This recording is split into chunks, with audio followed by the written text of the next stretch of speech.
Hey, what's up? This is Chosen, and this video is going to be a deep dive champion guide with Visix the Unbowed. She was buffed recently in a big void rebalance that took place, and since she is a login reward champion, it's important to keep that up to date, get an infographic out there, and have a discussion about Visix again. So let's get into it.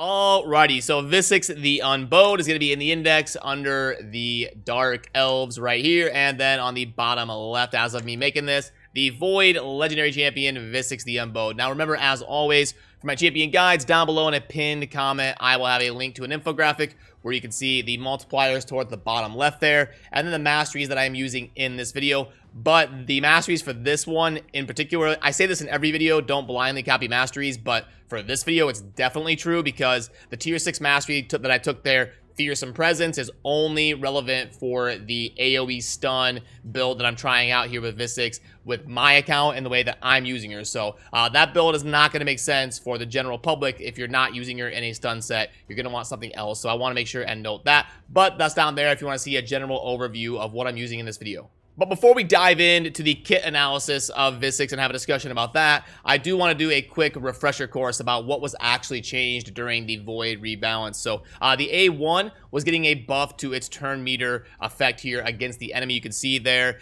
decreased turn meter by 15%, and that is up from 10% that it was previously. And then for the A2, redesigned to no longer place a shield buff on herself, but will instead place a 50% ally protection buff on all allies for 2 turns to help mitigate some damage the allies are receiving. And then the A3 was designed to attack all enemies, be an AoE hitting ability instead of just attacking one enemy, and then place a provoke on all of them for 1 turn, place a shield buff equal to this champion's max HP of 20%. So that was a very, very significant change. AoE provoke is definitely good, and it's a massive step up from single target provoke, and you can book that to a 3-turn cooldown with some self-sustain on her because of the ally protection that she's doing from the A2, and the A2 does decrease speed. So like on paper, she's a pretty decent champion. The problem is you get her really long down the road. I don't remember. It's like day 270 or something. It's been so long since I hit the threshold, but it's really far down the road when you get Visix. And then the fact that people pull her from shards after they've already gotten her as a login reward, or they pull her right before they're going to get her. So it's like, okay, I get Visix in 20 days. Oh, I got her from a void shard. Great. Now I don't have to look forward to that reward from the login. So like the fact that she's in shards and the fact that she was underwhelming before being buffed, those things kind of coupled to leave a bad taste in people's mouth about Visix as a champion. As of now, with the redesign of her kit, she does have a pretty solid kit. But if they removed her out of shards, I think they would get a much better reception for her in the community. But let's put that away and let's get some analysis here about Visix as a champion in her current state. So in terms of base stats, we've got HP kind of low of 17k. The attack is completely irrelevant. You don't need that on her. And then on that infographic up on the top right, it will show you the stat priority. So the ones in green are the priority, yellow are helpful, and then red is worthless. You don't have to worry about it at all. So attack would qualify for that there. The defense of 1476 is pretty good for a defense champion. Speed of 97 is I think it should be like 99 or something, but anyway.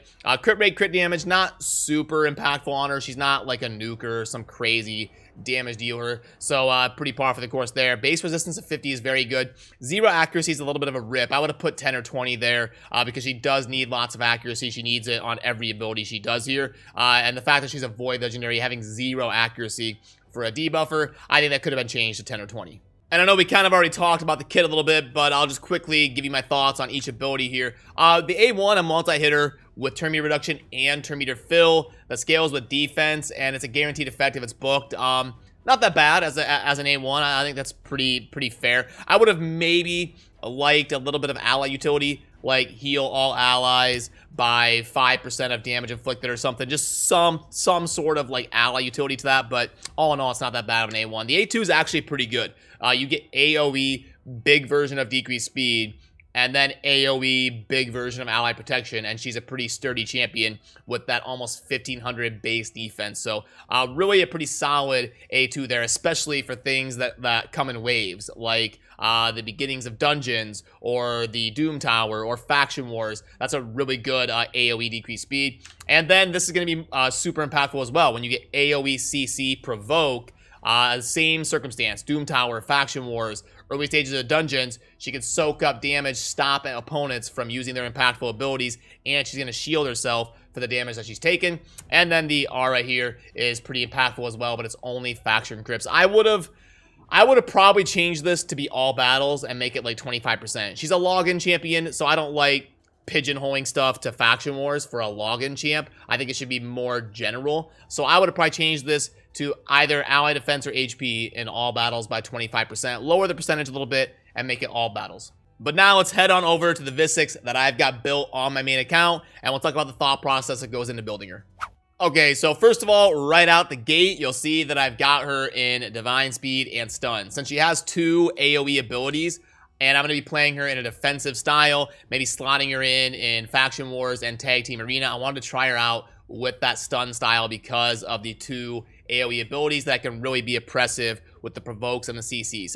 Not necessarily the best build in the game, probably. She does already have the provoke, already has some built-in CC on there, but it does do an AoE attack. So if that provoke happens to get resist, doesn't get placed, at least you've got a fallback of some more provoke with the AoE stun going on, and that's why I took the Mastery. If I'm going to go for it, I'm going to go for it and make it work, but don't feel like you have to do this build. There's lots of other ways you can build Visix. High HP, high defense, high speed, high accuracy. And if you're curious about the total stats on mine, there it is. We do need to get some HP, because remember, that is going to be determining the shield that she places on herself, so it's really handy to get lots of HP. And then when you go up against ignore defense mechanics, you also want to make sure you're getting good HP on your tanky, provoke type champions like Visix. 4600 defense, 218 speed. The crit damage, not a super priority on her in my opinion, or at least I wasn't going for a damage dealing Visix here. And then the resistance and the accuracy there of 295, which leads us into, with her being a debuffer, you're probably going to want an accuracy banner most of the time on her. You need to get to about 250 accuracy to be viable in all of the PvE content that is not the hard Doom Tower. Otherwise, you need to get up to like 350, 400. And then in the arena, depending on your tier, sometimes you need to get up to 500, 600 accuracy. It just depends on what the, kind of opponents you're going up against, but most of the time, you're probably going to need that accuracy banner to really get there. The amulet here, you can really go with defense or HP, and you want to make sure you're getting at least 1 or 2 rolls on the accuracy ideally. And then the ring, again, it can probably be defense or HP. You just want to get as much defense and HP as you can out of the ring slot. I would say in most circumstances, the boots, you're going to want speed. And then with the chest and the gloves, honestly, you can probably go one of each, like defense on one, HP on the other, or just get your best stat. Like if you've got both pieces that are defense, but they've got like HP rolls, accuracy, speed, like just get your best blend of speed, HP, defense, and accuracy. Now, this actually never happens, but look at this.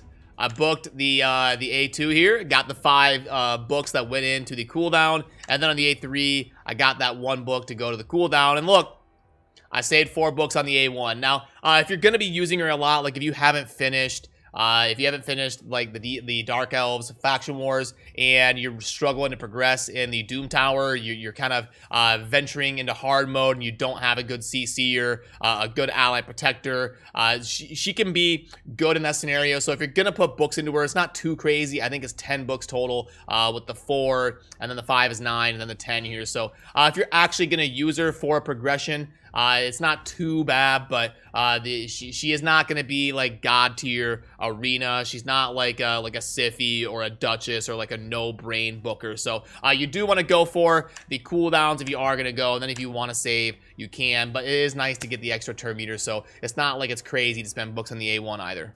But since I was mostly worried about booking the A2 and the A3, I'm using her, you know, coupling it with the stun set and taking advantage of those 2 AoEs. So that was my priority. So I'm actually going to go ahead and save the 4 books and not go that route. Then for the Masteries, remember, you can find them whenever you want on the infographic down below. You can pull it up in the pinned comment and take a look whenever you want. But if you're not going to be doing a stun build, do not go with Fearsome Presence, like I said kind of earlier in the intro. But other than that, it should be pretty generally useful to use this setup and then just go for like Eagle Eye to make sure you're getting plenty of accuracy, especially if you're going to be venturing in to the Doom Tower or in the arena, or maybe if you don't have that big boost from your Great Hall yet. But also, I want to make sure and note that you don't really need the leech debuff if you're not placing these stuns from the set. That's the only reason I took that, is because of the build. So Fearsome Presence and the leech thing here were both taken just because of my specific build. So you definitely want to take note and build her customized to what you're going to be using her for.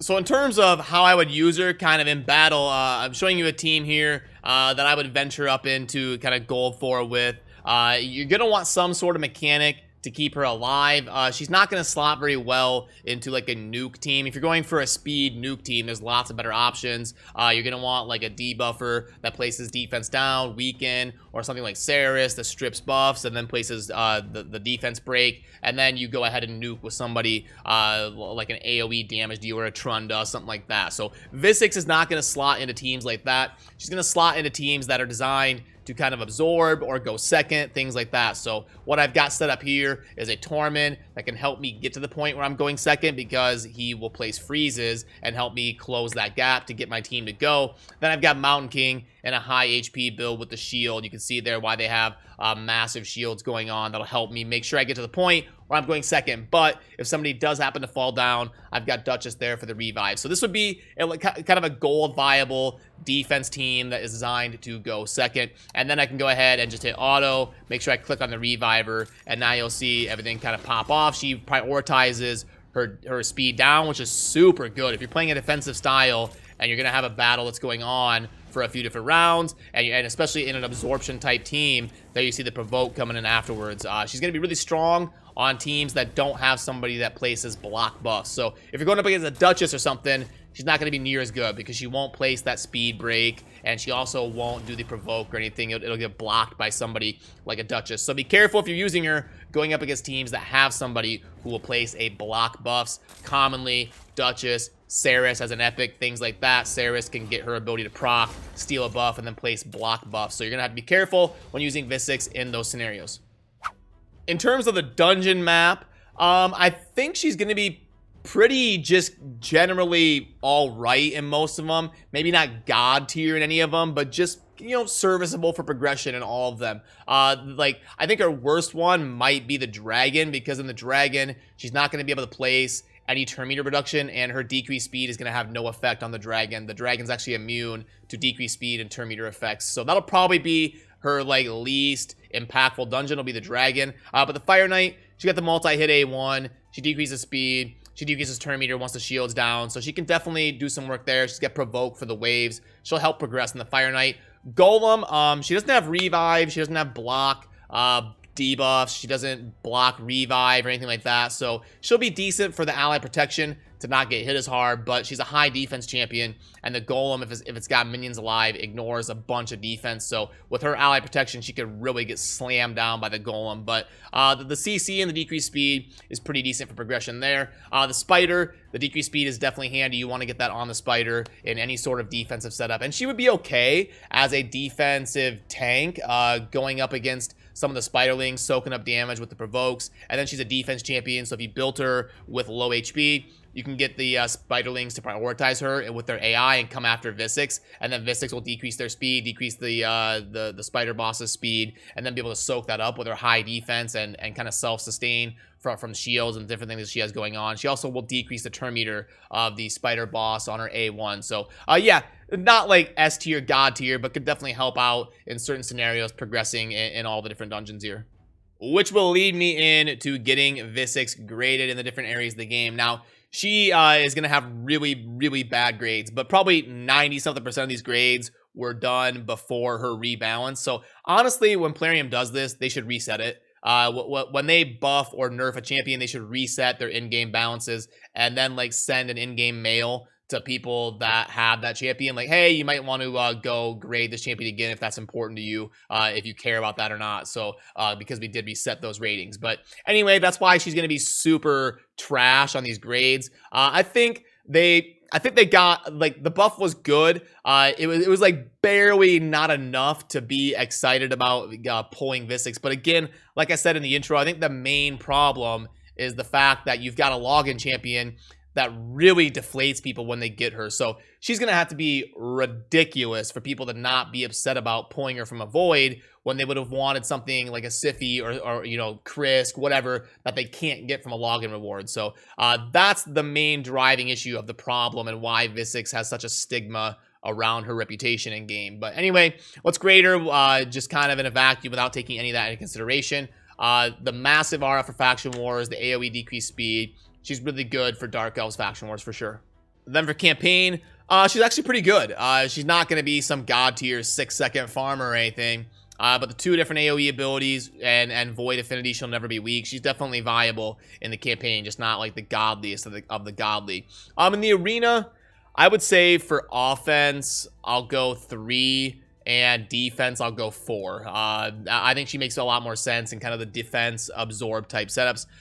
Spider, I mean, I'll go 4. She's gonna never be weak, and she's got the turn meter down and the AoE speed down, and being a high defense champion, she could be a good spider tank like we discussed.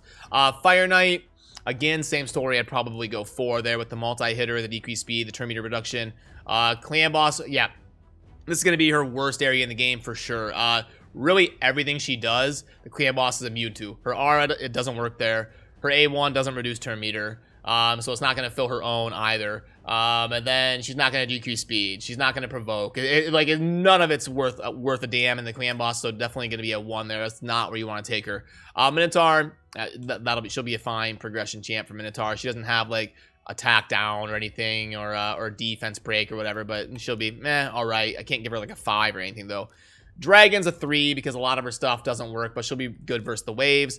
Ice Golem, I'll probably go 4 there in the Golem. The Force Keep, she's gonna be just kind of like decent for all these keeps. The Magic one, you really want some utility. She doesn't really bring any of it, so I'm going to have to go 3 there. Same kind of as the Spirit. If you don't have heal reduction or buff removal, things like that, it can be kind of rough in the Spirit Keep. And then the Void Keep, she'll be fine. We'll just kind of go normal and go with the 4 there. So now, in conclusion, let's just kind of pull her up and have a quick discussion here on the way out. Okay, so as we wrap up here, I will go ahead and pull up that infographic just so you can look at it while we're talking. But, yeah, I think situationally for me, I'm probably going to be using her in my Dark Elves Faction Wars team after the buff. Now she's probably good enough for me to kind of slot her in there. And like I said, in Tag Team Arena, if I'm going up against a team that doesn't have somebody that places block debuffs, I really get a lot of utility out of the 2 AoE stun procs, the decreased speed, the provokes. So I can see her making sense there for me in Tag Team Arena in the right situation. I can slot her in and get some utility out of her. I've said it twice already, so I don't need to say it again, why I think she has a bad taste in the player base's mouth. So the main issue is adjusting either how the dupe system is going to be when they finally come out with one in-game. They have confirmed that one will come out. There's lots of controversy based on how they said it's going to happen. I don't know when you're watching this video, but right now, at the time of recording this, they just did an AMA talking about the dupe system, and lots of people are kind of fired up about it. So depending on how the dupe system launches in game, and if they ever adjust how the shard pulls affect the login reward champions, those 2 things would really help alleviate some of the disdain people have for Visix in the game, because after the buff, she's at least decent. She's not some trash can champion. It does make sense for players that are trying to progress in the game, and her kit's really not that bad. It's just those other factors that have really slid her down in players' opinions of her. But yeah, let me know down below what you think. Do you agree with me? Do you disagree with me? I always enjoy hearing your input as well, so I can talk about that in future videos and evolve my opinions based on what the community is thinking as well. So remember, that infographics down below if you want to pull it up. Just be careful. The tier 6 mastery there really only makes sense for my build that you saw in this video. So that'll do it. Thank you for watching. Have a good rest of your day. Peace.